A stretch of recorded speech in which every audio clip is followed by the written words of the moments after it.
జై శ్రీరామ్. అందరికీ నమస్కారం. వెల్కమ్ టు న్యూస్ అఖండ. నేను మీ కస్తూరి శ్రీధర్. మిత్రులారా, కర్ణాటక రాష్ట్రంలో కాంగ్రెస్ పార్టీ అధికారంలో ఉన్న సంగతి మీకు అందరికి కూడా తెలిసిందే. ఇక ముఖ్యమంత్రిగా సిద్ధరామయ్య పనిచేస్తున్నాడు. కర్ణాటకలో ఈ కాంగ్రెస్ ప్రభుత్వం ఏర్పడిన దగ్గర నుంచి ఈ కాంగ్రెస్ ప్రభుత్వం హిందువులను చిన్నచూపు చూస్తుంది, పైగా ముస్లింలకు పెద్ద పెట్టేస్తుంది. సరే, అది ఎక్కడా కూడా ఉండేదే. కాంగ్రెస్ పార్టీ సిద్ధాంతమే అది కదా. ఎందుకంటే వాళ్ళ ఓటు బ్యాంకే ఓళ్ళు. ఇంకట్లాగా ఇంకెట్టుంటారు అంటే హిందువులను రెండవ తరగతి పౌరులుగా చూస్తూ ముస్లింల సంతుష్టీకరణకైతే పాల్పడుతుందన్నమాట.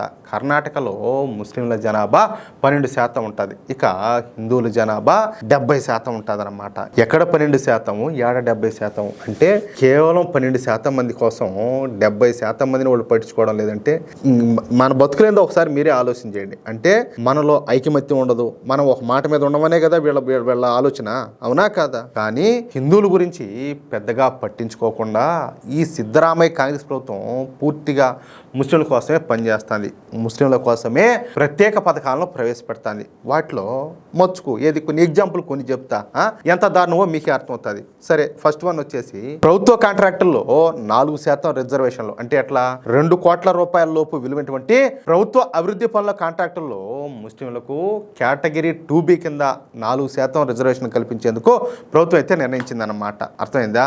ఇందుకోసం కర్ణాటక పబ్లిక్ ప్రొక్యూర్మెంట్ పారదర్శకత చట్టం 1999కి సవరణలు అయితే చేసింది. అంటే ముస్లిం కాంట్రాక్టర్లు ఆ నిర్మాణాలను ఏ విధంగా నిర్మించినా పర్వాలేదు కానీ వాళ్ళకే ఆ కాంట్రాక్టులు దొక్కుతాయన్నమాట. ఆ విధంగా చట్టాన్ని అయితే మార్చేశారు.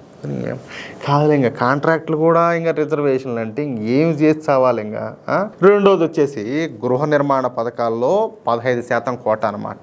రాష్ట్ర వ్యాప్తంగా పట్టణ అలాగే గ్రామీణ ప్రాంతాల్లో ప్రభుత్వం చేపట్టేటటువంటి అన్ని గృహ నిర్మాణ పథకాల్లో ముస్లింలకు గతంలో ఉన్నటువంటి 10% కోటాను 15%కి పెంచుతా కేబినెట్ అయితే ఆమోదం తెలిపింది. అంటే ప్రభుత్వం 100 ఇళ్లను నిర్మిస్తే వాటిలో 15 ఇళ్ళు ఖచ్చితంగా ముస్లింలకే ఇవ్వాలన్నమాట.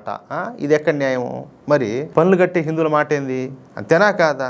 అంటే హిందువులు పన్నులు కడుతుంటే సౌకర్యాలు మాత్రం ఇక్కడ ఎవరు అనుభవిస్తున్నారు? అర్థమవుతుంది మీకు. ఇకపోతే వివాహ ఆర్థిక సాయం అనమాట. ఏది? మైనార్టీ కుటుంబాలకు చెందినటువంటి ఆడపిల్లల వివాహాలకు మద్దతుగా ప్రభుత్వం 50,000 రూపాయల ఆర్థిక సహాయాన్ని అయితే ప్రకటించింది. అంటే ముస్లింలలో పెళ్లిళ్ళు చేసుకున్న వాళ్ళందరికీ కూడా తలా 50,000 రూపాయలు అప్పనంగా ఇస్తారనమాట. మరి హిందువుల మాట ఏంది? హిందువుల్లో పేదవాళ్ళు ఉండరా? వాళ్ళకేమి ఇస్తారు? సరే, ఎవరైనా సరే ఇక్కడ ఏంది, వాళ్ళ కాళ్ళ మీద వాళ్ళు నిలబడిన తర్వాతే కదా పెళ్లిళ్ళు చేసుకోవాల్సింది. మరి ఆ విధంగా లేనప్పుడు వాళ్ళు పెళ్లిళ్ళు చేసుకోవడం ఎందుకు? అవునా కాదా? ఎవరిని ఉద్ధరించాలని చెప్పేసి ఈ కాంగ్రెస్ ప్రభుత్వం తలా 50,000 రూపాయలు పంచిపెడతాంది. అట్టని చెప్పేసి అందరికీ అన్నా ఇచ్చిందంటే అందరికి కాకపోయా. సరే, ఇకపోతే మతపరమైనటువంటి సిబ్బందికి వేతనాలు అంటే ఏంది? జీతాలు. మసీదుల ఇమాములకు ఇచ్చేటటువంటి నెలవారీ గౌరవ వేతనాన్ని 5,000 రూపాయల నుంచి 6,000కి పెంచారు. ఇది కూడా ఒకసారి ఆలోచన చేయండి మీరు. మన తెలుగు రాష్ట్రాల్లో కూడా ఈ విధంగా ఇమాములకు జీతాలు అయితే ఇస్తారు. వీళ్ళు ఏమైనా దేశం ఏమైనా చేస్తారా? లేకపోతే వాళ్ళ మూలంగా మన దేశానికి ఏమైనా ఉపయోగమా? ఏమి లేదు కదా. ఇక్కడ నేను ఈ మాట ఎందుకు అంటున్నానంటే, ఇప్పుడు మన హిందూ దేవాలయాలు ఉన్నాయి. మన దేవాలయాల నుంచి వచ్చే హుండీ ఆదాయాన్ని ప్రభుత్వాలు తీసుకుంటున్నాయి, అవునా కాదా? మరి దాన్ని ఏమైనా అట్లన్నా సక్రంగా ఉపయోగిస్తానంటే అది కూడా కాదులే. ధర్మ ప్రచారానికి సరిగ్గా ఉపయోగించడం లేదు, లేదా కొత్తగా దేవాలయాల నిర్మాణం అయినా పెద్ద ఎత్తున జరుగుతుందంటే అది కూడా లేదు. ఏదైనా పురాతన దేవాలయాలు మళ్ళీ వాటికైనా మరమ్మతులు చేసి వాటికైనా పూర్వవైభవం తీసుకొస్తారంటే అది కూడా లేదు. అంతేనా కాదా? కాదులే. మరి ఇదేంది? అదే మన డబ్బు తీసుకుంటా కూడా మనకి న్యాయం జరగడంలే, వాళ్ళ వల్ల మనకి ఎటువంటి ఆదాయం లేదు. పైగా ఏంటంటే మళ్ళీ జీతాలు. ఇకపోతే ముస్లిం కాలనీల అభివృద్ధి. రాష్ట్రంలోని 22 అసెంబ్లీ నియోజకవర్గాల్లో ముస్లింలు అధికంగా ఉండేటటువంటి వెనుకబడినటువంటి కాలనీలను మోడల్ కాలనీలుగా అభివృద్ధి చేసేందుకు సుమారుగా 398 కోట్లు కేటాయించారు. మరి హిందువుల్లో కూడా పేదవాళ్ళు ఉంటారు కదా. మరి హిందువుల కాలనీలు కూడా ఈ విధంగా కాదు, మోడల్ తరహాలో ఎందుకు అభివృద్ధి చేయడంలే? ఒకసారి ఆలోచించండి. ప్రతి ఒక్కరు కూడా పన్నులు కట్టేదేమో హిందువులు, కానీ ఫలితాలు అనుభవిస్తుంది ఎవరు ఇక్కడ? అర్థమవుతుంది మీకు. ఇకపోతే వక్ఫ్ ఆస్తుల రక్షణ అన్నమాట. ఇక్కడ మీకు కూడా తెలిసే ఉంటుంది, భారతదేశంలో ఈ భూ యాజమాన్యాలు ఎవరైతే ఉంటారో, ఏది మన ఇండియన్ రైల్వేస్ లేకపోతే మన భారతీయ ఆర్మీ, వీళ్ళిద్దరి తర్వాత 3వ ప్లేస్లో ఉండేది వచ్చేసి ఈ వక్ఫ్ బోర్డు వాళ్ళే. మరి కాదులే, వాళ్ళ ఆస్తులను నువ్వు రక్షించేది ఏంది? ఎట్లా వచ్చినాయి వాళ్ళకి అసలు? కాదులే, ఆల్రెడీ మన దేశానికి స్వాతంత్రం వచ్చినప్పుడు మత ప్రాతిపదికన వాళ్ళు ఒక దేశాన్ని విభజించుకోమినారు. మళ్ళీ వాళ్ళ ఆస్తులు ఏంది అయ్యాడా?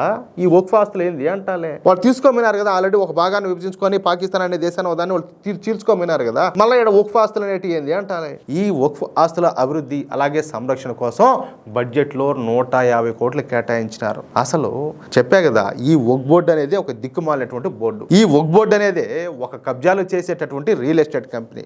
ఆ వక్ఫ్ బోర్డులో ఉన్న ఆస్తులన్నీ కూడా మన హిందువులయో లేకపోతే మన ప్రభుత్వాలయో, ఇవన్నీ కూడా ఇలాంటి సామాన్యులు, ఇలాంటివన్నీ కూడా గుళ్ళయో గోపురాలయో ఇలాంటివన్నీ కూడా. కానీ మళ్ళీ ఆ వక్ఫ్ ఆస్తులను రక్షించేందుకు 150 కోట్ల రూపాయలను ప్రత్యేకంగా కేటాయించారు. ఇకపోతే వాహనాల కొనుగోలు సబ్సిడీ అనమాట. మైనార్టీల అభివృద్ధి కార్పొరేషన్ ద్వారా ఈ ట్యాక్సీలు లేదా ఇతర వ్యాపార వాహనాల కొనుగోలు కోసం ప్రభుత్వం ఈ రాయితీలను కూడా అందిస్తుంది. అంటే మైనార్టీలే ఈ దేశ పౌరులా?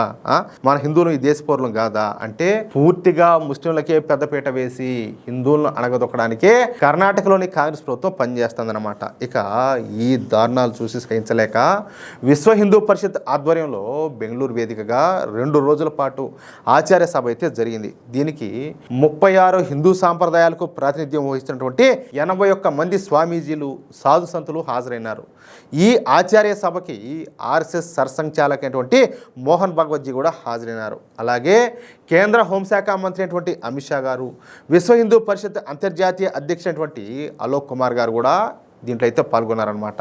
ఈ సమావేశంలో ప్రభుత్వ నియంత్రణ నుంచి ఆలయాల విముక్తి, గర్వాప్సి, లవ్ జిహాదు అలాగే సామాజిక సమరసత వంటి అంశాలను ధర్మాచార్యులు అందరూ కూడా కూలంకషంగా చర్చించారు. అలాగే మన జాతీయ భద్రత, సాంస్కృతిక గుర్తింపు అలాగే ప్రపంచ పరిణామాల నేపథ్యంలో తలెత్తేటటువంటి సవాళ్ళను కూడా చర్చించారనమాట. ఇక 3 రాష్ట్రాలలో ఇప్పటికే యూసీసీ అమల్లో ఉందని చెప్పేసి పేర్కొన్నారనమాట. ఈ సంవత్సరంలోపే బీజేపీ పాలిత ప్రాంతాలన్నిటిలో కూడా దీన్ని అమలు చేసే విధంగా చూడాలని చెప్పేసి ఒక నిర్ణయం అయితే తీసుకున్నారు. ఇక ఆర్ఎస్ఎస్ సర్సంఘచాలకైనటువంటి మోహన్ భగవత్జీ సామాజిక సమరసత అలాగే సాంస్కృతిక జాగృతి ప్రస్తుత సవాళ్లను పరిష్కరించాల్సినటువంటి ఆవశ్యకతను అయితే గుర్తు చేశారు. దీనికి సమాజంలోని అన్ని వర్గాల సహకారాలు, చైతన్యం అవసరమని, వీటి ద్వారానే సమస్యలన్నీ కూడా పరిష్కారం అవుతాయని చెప్పేసి ఆయన అయితే స్పష్టం చేశారు. అంతేకాకుండా కొన్ని ప్రభుత్వాలు హిందువులు 2వ తరగతి పౌరులుగా చూస్తున్నాయని చెప్పేసి ఆవేదన అయితే వ్యక్తం చేశారు. ముస్లిం సంతుష్టీకరణ రాజకీయాలకు పాల్పడుతున్నారని, ఇకపైన వాళ్ళ ఆటలన్నీ కూడా సాగనేమని చెప్పేసి ఆయన విస్పష్టంగా తెలియజేశారనమాట. అంతేకాకుండా పరోక్షంగా కర్ణాటక కాంగ్రెస్ ప్రభుత్వానికి వార్నింగ్ అయితే ఇచ్చారు. అది విషయం అయితే మిత్రులారా, ఇది ఇప్పటి వరకు ఉన్నటువంటి అసలు నిజం. నిజాలను నిర్భయంగా నిఖార్సైనటువంటి సాక్ష్యాలతో మీ ముందుకు తీసుకురావడమే మన న్యూస్ అఖండ యొక్క ధ్యేయం. ఈ వీడియో పైన మీ అభిప్రాయాన్ని తప్పకుండా కింద కామెంట్ రూపంలో తెలియజేయండి. ఈ సమాచారం ప్రతి ఒక్కరికి చేరాలని చెప్పేసి మీరు భావిస్తే వెంటనే ఈ వీడియోను లైక్ చేసి ఈ వీడియోను మీ మిత్రులకు అలాగే మీరు ఉన్నటువంటి వాట్సాప్ గ్రూపులోను, ఫేస్బుక్ గ్రూపులోను తప్పనిసరిగా షేర్ చేయండి. ఇలాంటి మరిన్ని వార్తల కోసం ఇప్పుడే మన న్యూస్ అఖండ ఛానల్ను సబ్స్క్రైబ్ చేసుకోండి. అలాగే పక్కనే ఉన్నటువంటి గంట సింబల్ని క్లిక్ చేయడం మాత్రం మర్చిపోకండి. తద్వారా మేము చేసేటటువంటి ప్రతి వీడియోకు సంబంధించినటువంటి ప్రతి అప్డేట్ కూడా మీకు నోటిఫికేషన్ ద్వారా అందుతుందన్నమాట. అదే విషయం అయితే. జై శ్రీరామ్, జై హింద్, భారత్ మాతాకి జై.